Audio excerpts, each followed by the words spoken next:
In this video, I'll guide you through how to set the financial year in Xero.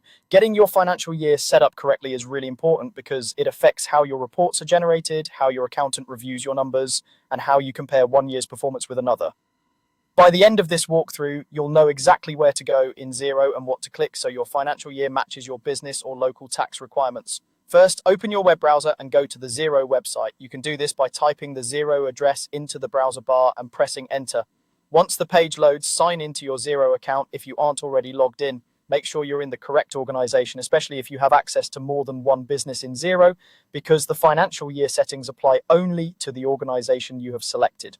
Once you're in, look for the main navigation menu across the top of the screen. From here, click on the option labeled Accounting. This is where Xero keeps most of the tools and settings related to your chart of accounts, reports, and overall accounting configuration. If you don't see it right away, check that your browser window is maximized or look for a menu icon that might be hiding some options on smaller screens. After you click on Accounting, a drop-down menu will appear. From that menu, choose Accounting Settings. This takes you to an area where you can manage core settings for your organization's accounting, such as tax details and reporting preferences.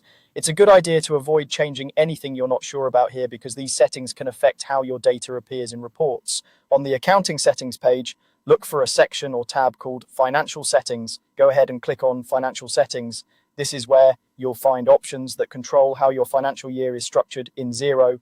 If your screen looks a little different, you might need to scroll down or check for a separate tab within the settings area, but it will be labeled clearly as Financial Settings. Inside the Financial Settings area, find the section labeled Financial Year. Here you'll see your current financial year setup, including the month your financial year ends. To change it, look for the option or link that says Change next to the financial year details and click on that. When you do, Xero will let you adjust the financial year end month so it lines up with your actual reporting period. For example, some businesses use March or June as their financial year end instead of December.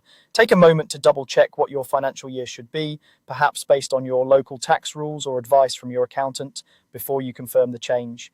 Once you've selected the correct financial year settings, the final step is to save your changes. Look for the Save button on the page and click it. This updates your organization's financial year in Xero and ensures that your reports and comparative figures line up with the new period. That's all you need to do to set the financial year in Xero. Open Xero, go to Accounting, choose Accounting Settings, open Financial Settings, change the financial year, and save. Now your Xero organization will report over the correct financial period, making it much easier to keep your books accurate and compliant.